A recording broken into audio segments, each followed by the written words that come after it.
What's good, everybody? Welcome back to the latest episode of Mystery Unsolved. It has been a little bit, but we're back. Back all summer long. It's not even summer yet, so for the month of June, for as long as I have Fridays available, which I will not next Friday nor the Friday after, but best believe that when I am available on Friday, we are going to be doing Mystery Unsolved. So a welcome back to me and a welcome back to you all for watching. We are kicking off season 13, if you can believe it. 13 seasons of Mystery Unsolved. That's, of course, my own doing because I had to pinpoint where one started and where the last one ends. But nevertheless, we are 13 seasons into Mystery Unsolved. Absolutely crazy. Let's keep the show running, shall we? Tonight's episode tonight's episode was one that I thought I had done before because it was one that I found from BuzzFeed Unsolved, and I was like, I've done that before. I checked through every single episode, not listed. So then I asked myself, okay, why didn't I do it? There was no reason. So without further ado, ladies and gentlemen, Mystery Unsolved, Season 13, Episode 1, The Sodder Children, Disappearance. Early Christmas morning, December 25th, 1945, a fire destroyed the Sodder residence in Fayetteville, West Virginia. At the time, it was occupied by George Sodder, his wife Jenny, and 9 of their 10 children. Wow. I forgot there was 10 children. That's crazy. Is that from previous marriages? Or, because this was 1945, so I didn't want to just come out and be a little presumptuous, but is that from previous marriages by either of them, or have they just been busy little bunnies inside their home? During the fire, George, Jenny, and 4 of the 9 children escaped. The bodies of the other 5 children have never been found. The surviving Sodder family believed for the rest of their lives that the 5 missing children survived.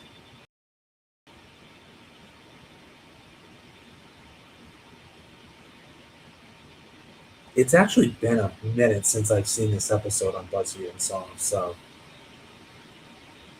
if I act surprised, it's like, well, wait a minute, you watched the episode on BuzzFeed Unsolved. Literally been like 5 years since I watched the episode, so I have no idea.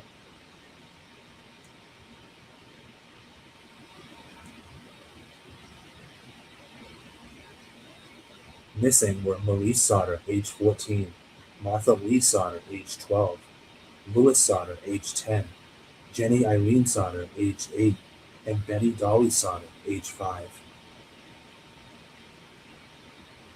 The Sodders never rebuilt the house, instead, coveting, converting the site into a memorial garden to the lost children. In the 1950s, as they came to doubt that the children had perished, the family put up a billboard at the site along State Route 16 with pictures of the 5, offering a reward for any information that would bring closure to the case. It remained standing until shortly after Jenny Sodder's death in 1989.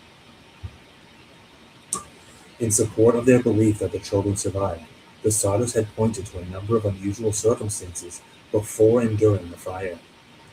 George disputed the Fayetteville Fire Department's finding that the blaze was electrical in origin, noting that he had recently had the house rewired and inspected. George and his wife suspected arson, leading to theories that the children had been taken by the Sicilian Mafia.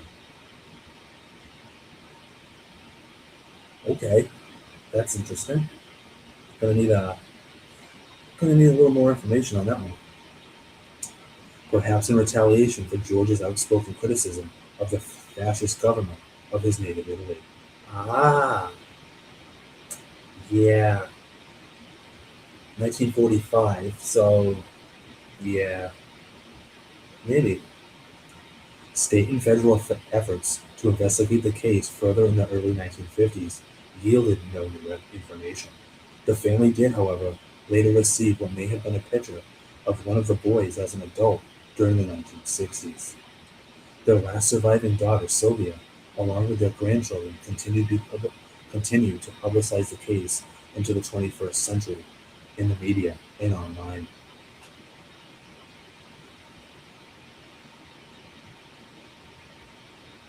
The Sodder family celebrated on Christmas Eve 1945. Marion, 19, the oldest daughter, had been working at a dime store in downtown Fayetteville, and she surprised three of her younger sisters, Martha, 12, Jenny, 8, and Betty, 5, with new toys she had bought for them as gifts. The younger children were so excited that they asked their mother if they could stay up past what would have been their usual bedtime. At 10 p.m., Jenny told them that they could stay up a little later, as long as the two oldest boys who were still awake, 14-year-old Maurice and his 9-year-old brother, Louis, remembered to put the cows in and feed the chickens before going to bed themselves. George and the two oldest boys, John, 22, and George Jr., 16, had spent the day working with their father, were already asleep. After reminding the children of the remaining chores, she took Sylvia, 3, upstairs with her, and they went to bed together. Oh, okay. So John, George, and Sylvia are going to be the 3 remaining children. The telephone rang at 12:30 a.m.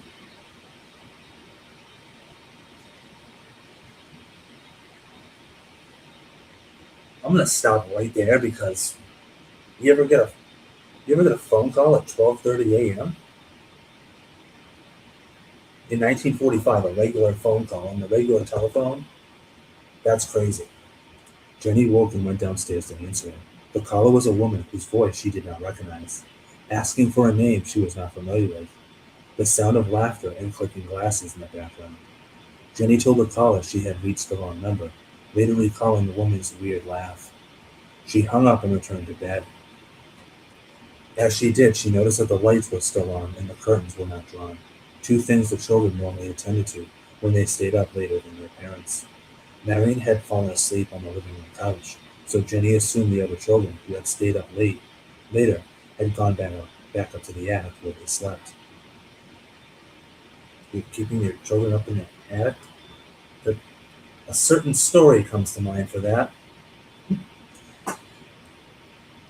She closed the curtains, turned out the lights, and returned to bed.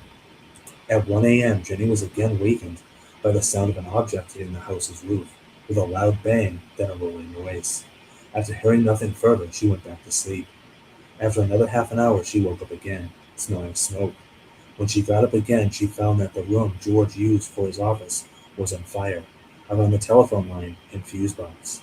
Jenny woke him, and he in turn woke his older sons. So, yeah, interesting that she heard something and then she's like, no, I'm just going to go back to bed. And then she awoke again and smelled smoke. Both parents and 4 of their children, Marion, Sylvia, John, and George Jr., escaped the house. They frantically yelled to the children upstairs, but heard no response. They could not go up there as the stairway itself was already aflame. John said his first police interview after the fire that went up to the attic to alert his siblings sleeping there. John said in his first police interview after the fire that he went up to the attic to alert his siblings sleeping there, though he later changed his story to say that he only called up there and did not actually see them. That makes sense to change your story. I get that. Efforts to find aid and rescue the children were unexpectedly complicated. The phone did not work, so Marion ran to a neighbor's house to call the Fayetteville Fire Department. A driver on the nearby road had also seen the flames and called from a nearby tavern. They were too unsuccessful. They too were unsuccessful either because they could not reach the operator, or because the phone there turned out to be broken. Either the neighbor or the passing motorist was eventually successful in reaching the fire department from another phone in the center of town. Remember, folks, cell phones did not exist in 1945. It was literally the phone in your house, which was likely with a cord attached to a plug in the wall, and it was probably 1945, so we're talking rotary. So there are people that have no concept of what I'm talking about right now. The hell's a rotary phone? Look it up on your phone. George Barefoot attempted to climb the house's outside wall and broke open a window, cutting his arm in the process. He and his sons intended to use a ladder to the attic to rescue the other children, but it was not in its usual spot. Resting against the house, it could not be found nearby. A water barrel that could have been used to extinguish the fire was frozen solid. George then tried to pull both of the trucks he used in his business up to the house and use them to climb to the attic window, but neither of them would start despite having worked during the previous day. Perfectly during the previous day. Isn't that convenient? Frustrated, the six Sodders who escaped had no choice but to watch the house burn down and collapse over the next 45 minutes. They assumed the other five children had perished in the blaze. The fire department, low on manpower due to the war and relying on individual firefighters to call each other, did not respond until later that morning. Chief F. H. Morris said that the next day that the already slow response was further hampered by his inability to drive the fire truck, requiring that he wait until someone who could drive was available. So let me just state, as someone who unfortunately has dealt with a house fire, I can tell you one of two things. One, the amount of, I mean, obviously 2022 to 2000, I mean, 1945 to 2022, two completely different things. But I'm just giving you my what I went through, right? The amount of manpower they were lacking it, and the funny thing is, when I had to deal with it, it was like literally the opposite. It was like the entire fire department, which I would argue they didn't really do a good job because third floor entirely torched. My place wasn't torched. My place was just soaked. The one thing you never account for when whenever somebody tells you like, "Oh, my house caught fire and I lost everything," you naturally assume that you lost everything because of the fire. I kind of did. I lost everything because of the water damage that the fire department did in order to put the fire out. So yeah. So something to keep in mind, right? The firefighters, one of whom was a brother of Jenny's, could do little but look through the ashes that were left in the Sodder basement. By 10 a.m., Morris told the Sodders that they had not found any bones, as might have been expected if the other children had been in the house as it burned. According to another account, they did find a few bone fragments and internal organs, but chose not to tell the family. It has also been noted by modern fire professionals that their search was curiously at best. Nevertheless, Morris believed that the five children unaccounted for had died in the fire, suggesting it suggesting it had been hot enough to burn their bodies completely. So I totally understand why they would think like, I think my children got out. So the one thing I do remember they were downstairs with because remember she saw Jenny sleeping on the couch and she just assumed that the others were perhaps either sleeping on the floor with her, they'd fallen asleep, or that they had just simply gone upstairs. So when the fire happened, she was like, "Oh, check upstairs." So obviously, because Jenny was downstairs and the children were there. Also, if the mafia again, we'll get to the theories, but like if it was the mafia, it's like, okay, what's the mafia gonna do? Are they gonna take the kids and set the place on fire, or are they just gonna take light the place on fire and just say the hell with the entire family?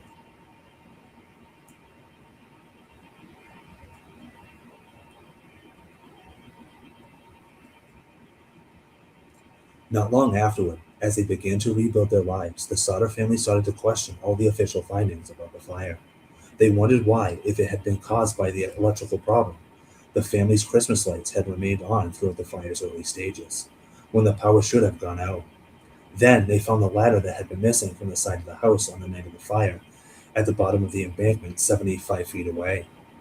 A telephone repairman told the Sodders that the house's phone line had not been burned through in the fire, as they had initially thought, but cut by someone who had been wiring and able to climb 14 feet up the pole and reach 2 feet away from it to do so. A man whom the neighbors had seen stealing a block and a tackle from the property around the time of the fire was identified and arrested. He admitted to the theft and claimed that he had been the one who cut the phone line, thinking it was a power line, but denied having anything to do with the fire. However, no record identifying the suspects exists, and why he would have wanted to cut any utility line to the Sodder house while stealing block and tackle has never been explained. Wasn't that just convenient? Jenny said in 1968 that if he had cut the power line, she and her husband, along with their other 4 children, would never have been able to make it out of the house. Jenny also had trouble accepting Morris's belief that all traces of the children's bodies had burned completely in the fire. Many of the household appliances had been found, still recognizable in the ash, along with fragments of the tin roof. She contrasted the results of the fire with a newspaper account of a similar house fire that she had read around the same time that killed a family of 7. Skeletal remains of all the victims were reported to have been found in that case. Jenny burned small piles of animal bones to see if they would be completely consumed. None ever were. As an employee of a local crematorium, she contacted she contact what as a mem- em- as an employee of a local crematorium she contacted told her that doesn't make sense. Told her that human bones her contact told her that even human bones remain even after bodies are burned at 2000 degrees Fahrenheit. Sorry, for 2 hours, far longer and hotter than the house fire could have been. The Sodder's truck's failure to start was also considered. George believed that they had been tampered with, perhaps by the same person who stole the block and tackle and cut the phone line. However, one of George's son-in-laws told the Charleston Gazette-Mail in 2013 that he had come to believe that Sodder and his sons might have, in their haste to start the trucks, flooded the engines. Some accounts have suggested the wrong number phone call to the Sodder house might have also been someone connected to the fire. However, investigators later located the woman who had made the call. She confirmed it had been a wrong number on her part. So, yeah, you can understand why the mother just refuses to believe that her children, because she had 5 children that perished in the fire. So naturally, your first instinct is going to be, they didn't die in the fire.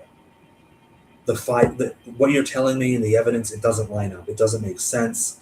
I'm going to burn other things to show you that it doesn't make sense.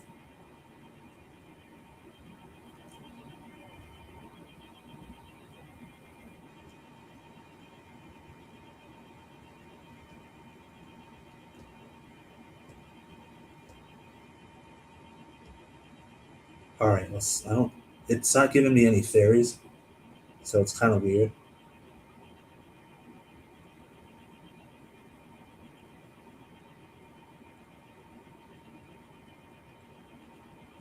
On one occasion, George saw a magazine photo of a group of young ballet dancers in New York City, one of whom looked like his missing daughter Betty.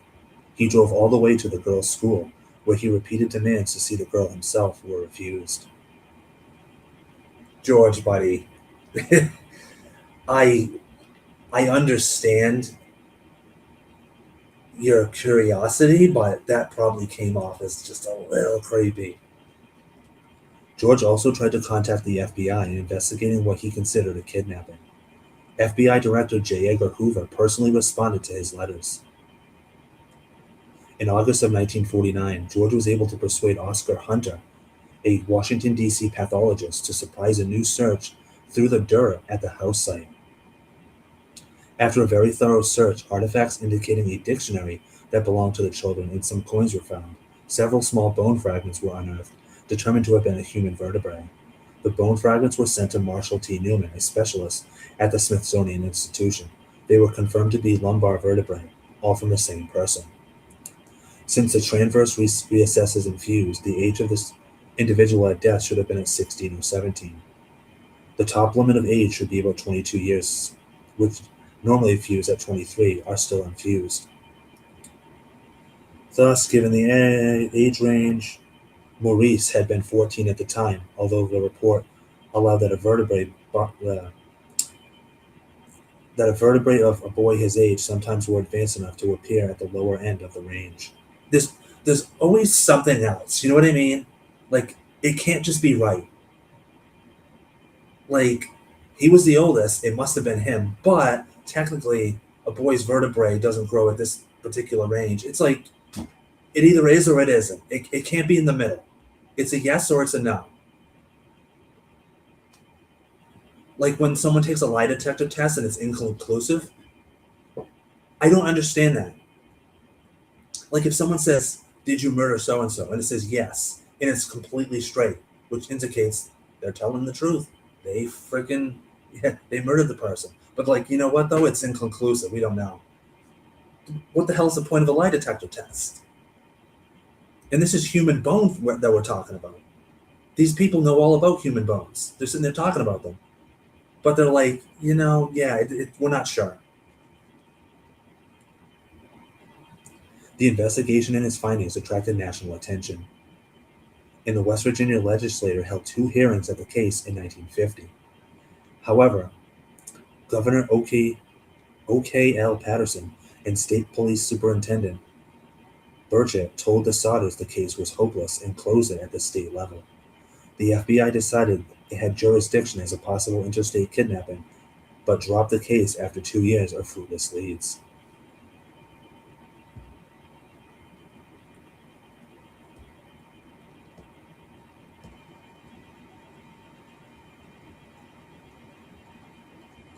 The family's efforts soon brought another report of sighting of the children after the fire. Ida Crutchfield, a woman who ran a Charleston, West Virginia hotel, claimed to have seen the children approximately a week afterwards. I do not remember the exact date, she said in the statement. The children had come in around midnight with two men and two women, all of whom appeared to be of Italian extraction. When she attempted to speak with the children, one of the men looked at me in a hostile manner. He turned around and began talking rapidly in Italian. Immediately, the whole party stopped talking to me. She recalled that they left the hotel early the next morning. Investigators today do not, however, consider her story credible, as she had only first seen photos of the children 2 years after the fire, 5 years before she came forward. I love when people are like, "I want to help," and they give like a report. Like, yeah, I saw them. It's like I wouldn't. That's not even hearsay. That's like after say. George followed up leads in person, traveling to the areas where the tips had come. A woman from St. Louis claimed Martha was being held in a convent there.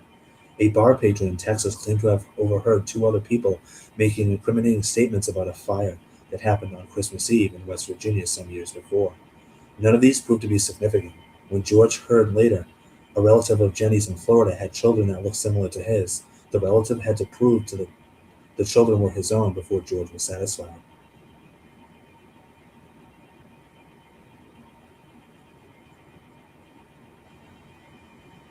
In 1967, George went to the Houston area to investigate another tip. A woman there had written to the family saying that Lewis had revealed his true identity to her one night after having too much to drink. She believed that he and Maurice were both living in Texas somewhere. However, George and his son-in-law, Grover Paxson, were unable to speak with her.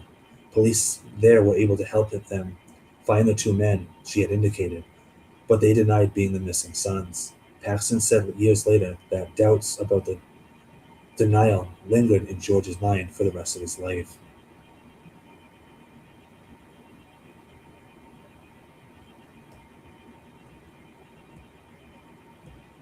So basically, there's like a whole bunch of things here about, again, back and forth claims like, oh, we saw this child, we saw this child, we saw these two together.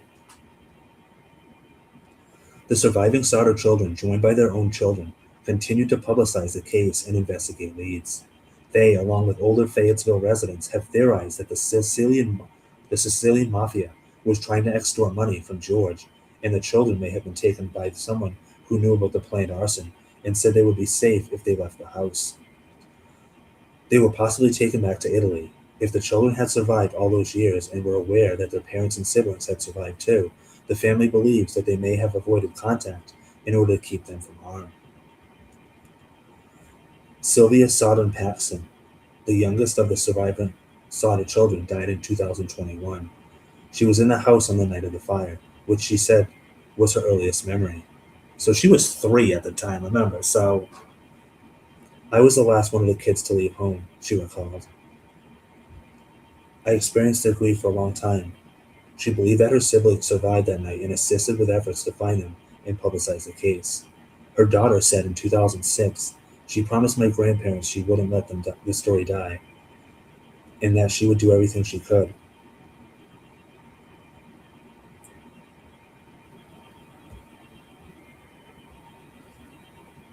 In 2022, the History Channel aired an episode of History's Greatest Mysteries that detailed the evidence of the case. Okay. I did skip a lot, but literally it's just more people coming forward that said that they might have saw the children. They couldn't substantiate whether or not it was true. So, the question is, what do we think happened to the Sodder children? Let me give you the theories. There are really two. Well, let's say there's 3. The first theory is that they died in the fire, which seems like the most obvious choice here. That's the one that the governor believed, the FBI director believed. No, excuse me, the state trooper believed. I think the FBI was on their side and saying, like, we should keep the case open, but even the FBI's jurisdiction was sought over. So the first theory is that the children had perished in the fire. The second theory is that they were taken by the Sicilian mafia because George owed the mafia money and they took the children as collateral. Theory number 3, the guy that cut the phone line and took the tackle and whatever the hell else the other thing was, had something to do with it. Maybe he kidnapped them, abducted them.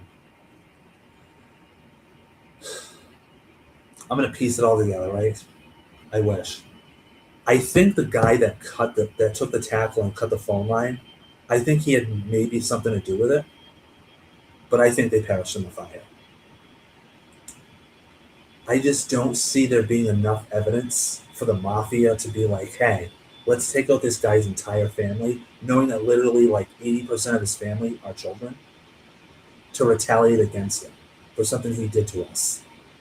Like, Italian or not, you're not going to, mafia or not, you're not going to be like, yeah, let's burn a bunch of children alive. Like, that's crazy. So I don't think, well, I think that they died in the fire. I don't think the mafia was connected. I think it was that guy and maybe somebody else. I think it was somebody that they probably didn't look into. So what do you think happened to the Sodder children? Do you think they perished in the fire? The Sicilian mafia kidnapped them and took them back to Italy? Do you think the man that cut the phone wire was a part of it? Or do you have another theory? Do let me know in the comments below. And also feel free to subscribe so that way you know anytime that I go live. I do hope you enjoyed this episode of the Sodder Children, Disappearance.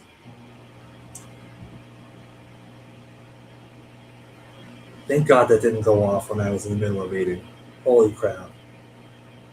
I assume you guys hear that? Yeah. That's my AC. It's not supposed to do that anymore, but yeah, we are.